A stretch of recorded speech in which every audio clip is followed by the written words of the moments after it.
But one of the last things I wanted to ask you about that you touched upon a little bit is the idea that a lot of people tend to get too into the weeds with the numbers of, I'm not going to go out to eat because I don't know how to log it. Or if I can't bring my food scale to my buddy's party, I shouldn't go at all. And this kind of, lends itself to the conversation of more intuitive eating when we go a little more non-numerical, whether that's for special occasion or whether that's long-term when we're kind of weaning somebody off of MyFitnessPal where, hey, you shouldn't necessarily be making every food decision from now till eternity based on what this app is telling you. So kind of give us some big picture thoughts on intuitive eating, kind of the best practices for it, some of the bigger mistakes and kind of misconceptions. We'll go from there. Okay, so there's kind of two things here. One is this like misconception that you need to track calories to lose weight. Like it's just one tool. And I would say for most people, it's quite useful, at least for a week or so, just to be like, portion sizes add up. Didn't know that orange juice had calories in it. I'm snacking quite a lot. And I thought that I had a really good diet, but actually my meals are really good. But then I do eat quite a lot of stuff in between. Like it's more the awareness that you're getting from using something like MyFitnessPal. That doesn't mean that you have to do it forever or even for your whole diet. There are numerous ways you can do this. When you start to realize how inaccurate calorie tracking actually is, so for example, food labels are allowed to be 20% inaccurate. I'm pretty sure as much as like a lot of restaurants have calories on them now, they're not going to be that accurate. And if you're stressing over, like an extra 50 calories, it's probably not that accurate anyway. So remember that actually the benefits of calorie tracking aren't that the numbers are very accurate. It's that it's making you accountable. It's putting a pause between, just have that like fish finger off my son's plate and, but I'd have to track that in MyFitnessPal. And actually does that mean I would eat less? I would have to eat less at dinner if I wanted to save them account. Okay, do you know what? I'm not going to have it. Like it's that pause and it makes you think a little bit. So I would say that really the MyFitnessPal. I think where a lot of people get confused with intuitive eating, and I will put my hand up and say it's a little bit embarrassing, but when I first heard about it, I thought this as well. Intuitive eating is not eating intuitively. So intuitive eating is it's like its own defined weight neutral approach to the way that we eat. Or I've avoided saying diet there because I think that diet in itself has become a problem because most people associate diet with fat loss. And actually diet is just what you consume, right? So it is a weight neutral approach to dieting. And there are numerous rules to this. I think it's 10. Amelia, is it 10 rules? Yeah, 10 rules to intuitive eating. So where people get a little bit confused, and rightly so, because the name is quite misleading, is that isn't just simply eating intuitively. That isn't just simply, I'm hungry, I'll eat this. I kind of smell some cookies, I'll have them. Or like giving into cravings and things like that isn't what it is. So I think especially in the media, or it can sound really nice for like, I'm just intuitively eating. I just thought that I could kind of just fancied this and I just ate it.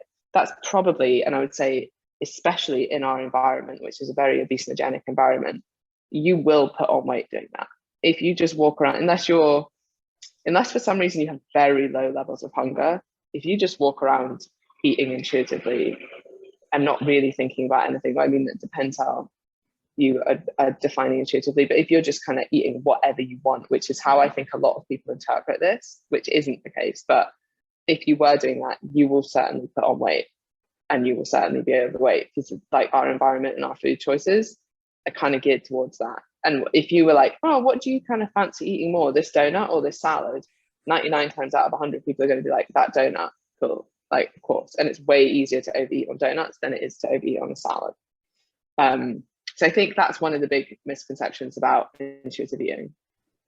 Do you know any of those rules off the top of your head? Just like a general frame. I'm not going to make you list all 10, but do you have a handful that come to mind? Let me just look them up. Yeah. And to quickly add, as you're looking this up, I've seen it come up before where, people associate intuitive eating with listening to your body, which is obviously, not inherently bad. That's a good thing. You want to pay attention to when you're hungry and when you're full, but most of us aren't super great at that. And when we see a donut, we think, I could eat, I could go for that. And then we end up going down that road. So a lot of times I've seen the pendulum swing too far away from numerical to like this completely ambiguous, unclear goal of, I'm going to listen to my body. What does it actually mean for you? Because listening to our body is what gets a lot of us into a jam in the first place, is thinking like, this is what my body wants or needs right now. And that's not necessarily the case. But it looks like you have the list pulled up.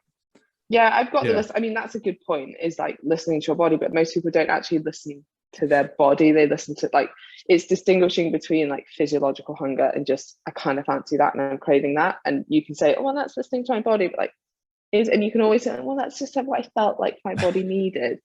Well, there is a difference. So, and part of this is like, these principles take time to implement, and you really need to, like, recognizing your hunger is a bit of a skill, especially if you've been overeating for a long period of time. And then we get into the nuances of, you know, are our hunger levels, and this is my argument, and Amelia and I sometimes argue a little bit about this, but my argument is that, like, we're driven to eat more than what we actually need. Like, from an evolutionary perspective, we're going to be driven to eat more because actually starvation was a much bigger threat to us than obesity. And it's only relatively recently that obesity has become a bigger threat than starvation.